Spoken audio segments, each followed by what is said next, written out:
My voice sounds worse than I am. I promise I'm not as sick as I was. It sounds worse than it is. Hello, welcome back to my channel. I am Feli, the owner of this channel called Feli Music. Duh.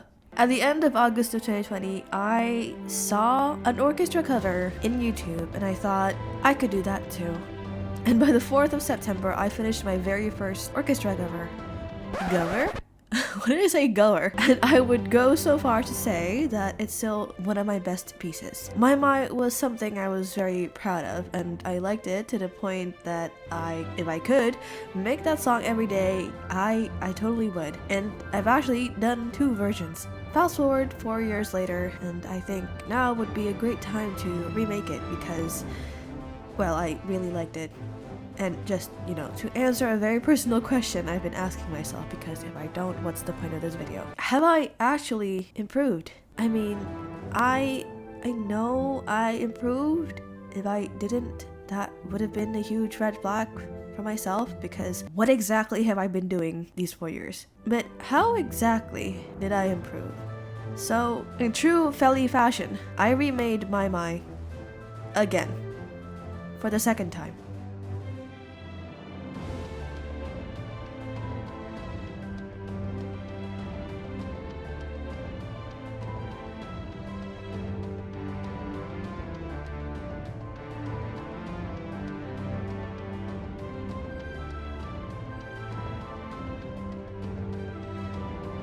Whoop whoop! For those of you who have never watched my live stream, welcome. This is my project. You can't see everything, but you can see a lot of it. This is my project for how I make, for like my orchestra cover. This one in particular is for My. This is my recent work. So as you can see, it's a lot. There's like how many tracks is this? 49 tracks with a lot of things going on. I'm so much more advanced than what I was 4 years ago, especially when we mentioned the VSD. As you can see right here, I have instruments that do not belong to Logic Pro. I don't know what I should say. I did this for the front part because I'm a menace.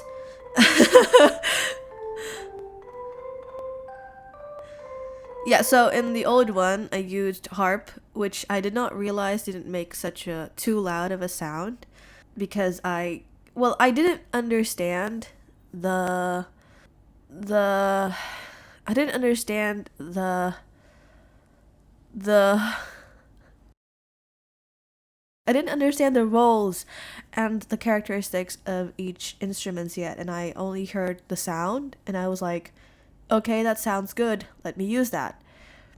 Now I very much pay more attention to what instruments I choose, because while it does sound good, I have an unhealthy obsession with wanting to make it extremely similar to a real orchestra and how you would play it in a real orchestra, and you can't do that if you literally can't play it. Because like harps and then Celesta, they sound softer in real life than it is in like digital, because in digital you can just like amp it up. I think one of the most notable things in all of my arrangements is how much I use the strings, because you can see this is violins and cello and up till the basses. Look how many, they literally dominate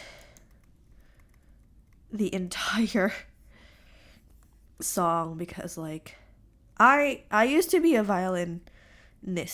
I don't as much now. Also, like, I like to do this now, layering 2 different instruments together to make like a wholly different sound. Also, marimba sounds extremely beautiful when it's like played. It's extremely like flowy in sound, and I use that to convey like ocean, because the music video has a lot of stuff to do with like ocean and like traveling, and so I tried to like convey that kind of like ocean theme-ish into the music even more than I did in the first one, because the first one, like I said before, the first one was like me just feeling things out. I didn't really have a lot of knowledge with me back then. I just did what I thought was good. Yeah. I kind of feel like it's like flowing water, you know? And if you hear that with the rest of the music,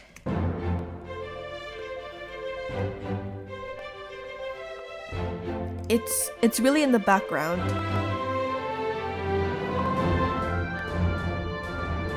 And then combining that with the piano just makes everything so much better.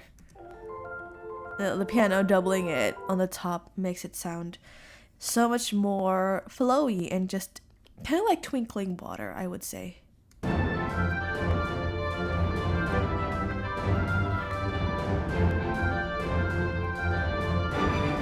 I definitely did apply the layering and doubling thing in this arrangement so much more than I did in the last one. I also have a better bass line because if you can hear it here, it sounds so much better.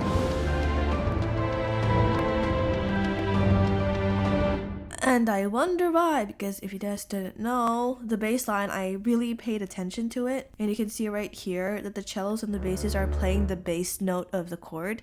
So like if you see this means it's D major. Wait, yeah, it's D major. And this is like A major, and this is in G, that means it's like G major. You know, it's all according to like what the chord is at that time. In the last one, I didn't know that I was supposed to do that. Well, there is no one rule to do in everything, but as you can hear, doing this makes it sound so much fuller. There is no bass line. You can't hear any bass. That's like a problem that I used to have. Well, thankfully now I'm so much braver with that, and it sounds just so much fuller, so much better. It has like a very solid base, like a very solid foundation. Like when you build a house and you have a very solid foundation, everything above it will be so much better. It's not the most intuitive, because even for me, like someone who's been doing music and like playing instruments, playing orchestras for years, I didn't realize that this was the case. Until someone told me that bass line is the most important. So like the basses are the most important because they build the whole song. They build up everything above it. It's like a house, you know? Until someone told me that, it is when I realized that, I do need to take care, I do need to be brave with the bass line, because even though they are not as noticeable as like the top lines, which is like the melody and all the ornaments and everything else, like these, they make the whole song sound so much fuller and so much better. I also have a much better understanding of I call it three layers of orchestrations, which is the chords, the rhythm, and the melody. It's not actually three layers. I don't know the exact name for it, but three components of composition. I don't know. I learned everything by myself, so I don't really know the theory name for it, but I call it three components, three layers, and all that fun stuff. So like we have melodies right here, and then we have the rhythms right here. And then in this part, we don't have like the chord, or like, I call it the chords, not actually the chords, but in this part we have them. So yeah. And in this part, this theme that we talk about, I like to talk about in like every single one of my videos, this theme here is as the melody, but in some other parts like this, like this is the refrain. They are not part of the melody. They are part of the ornamentations or the rhythmic parts. That's what I like about having a theme, is that you can, especially like a really, I don't want to say monotone, I want to say a repeatable theme, something that you can repeat, something that's just 4 bars, very catchy, you can repeat, because then you can use that for everything else in the song. Like, it's called a theme for a reason.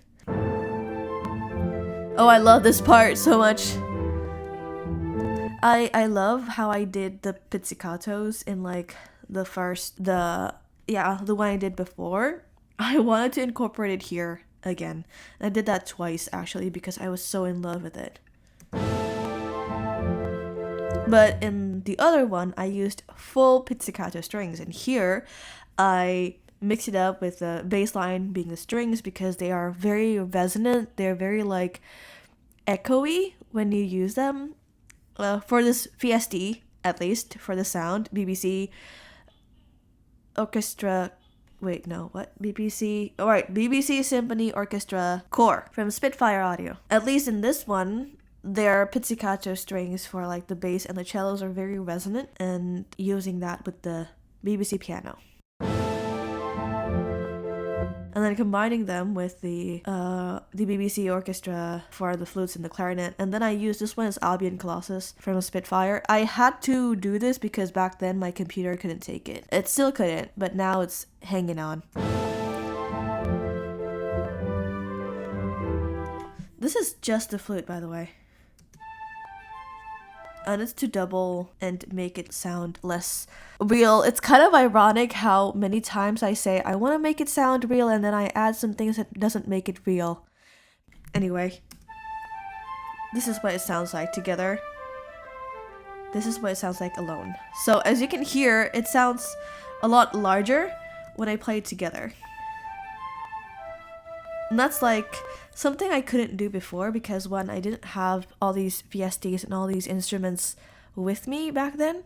All I had was myself and my skill. Two, I now know how to incorporate layers and like doublings for the melody and like the rhythms for so many things, and that makes for like a different kind of sound. The sad thing that I did not do a lot these days is like the ornaments. I used to have like a lot of like percussion ornaments and throughout the whole song. I used to love them so much, but nowadays I just don't do that. I have to say that it was because I'm kind of lazy, because usually whenever I finish, I always finish the bass line first and then add the ornaments last, and finishing the bass line takes up like a lot of time. And nowadays when I make orchestra covers, it's like it takes up like more time than I used to, because back then I didn't know what to make use of the time. I didn't have a good basic understanding of like what I should do and what I should add. Nowadays it takes me like 2 days. I mean, that's still quite fast, but like it took me like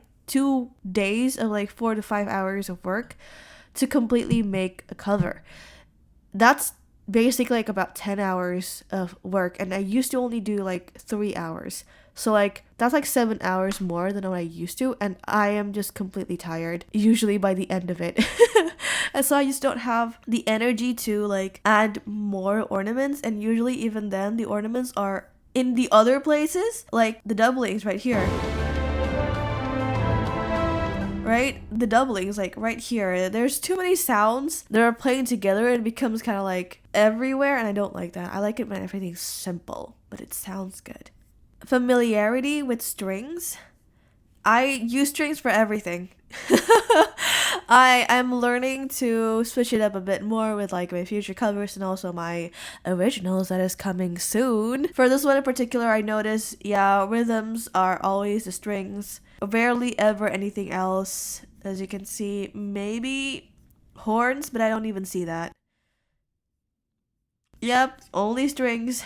It's very like intuitive for me to start just with strings because like I played the violin before, so like, you know, it's easy for me to do that. Here is my initial my cover project. As you can see, I really took care of the colors here. They're color coordinated, and as you can see, less tracks, only 18, 19. This is the master track, so it doesn't have any instruments. Like I said, oh, it wasn't the harp actually, it was a flute. Everything was also so much louder back then because it wasn't anything. It was just the VSD and the sounds that I use. Logic's template, Logic sounds are so much louder than BBC Symphony Orchestra, and that's just the sad reality of it. I did do a little bit of the doublings, like here, like oh.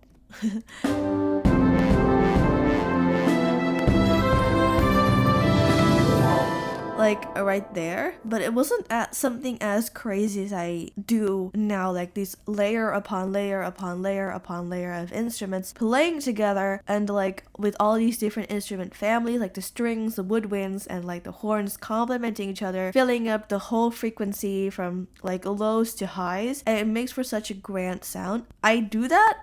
I don't do that as much. Like as you can see right here.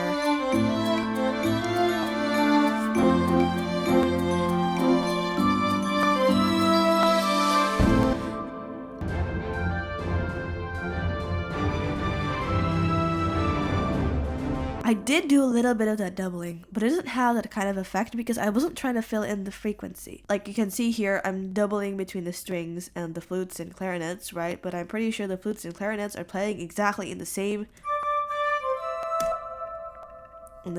octave. This is C5.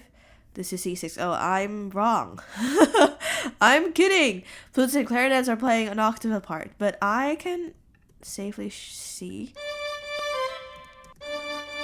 Yep, the violins, the first and second violins are playing in the same one, I think. Or maybe I'm also wrong. I am also wrong. One thing I didn't do is fill up the lower frequency. And usually I do that by playing the horns, because horns are naturally lower than strings and flutes, and they are so much warmer and they're like lower tones. I didn't do that here. None of the horns are played, and even then the horns are played so high.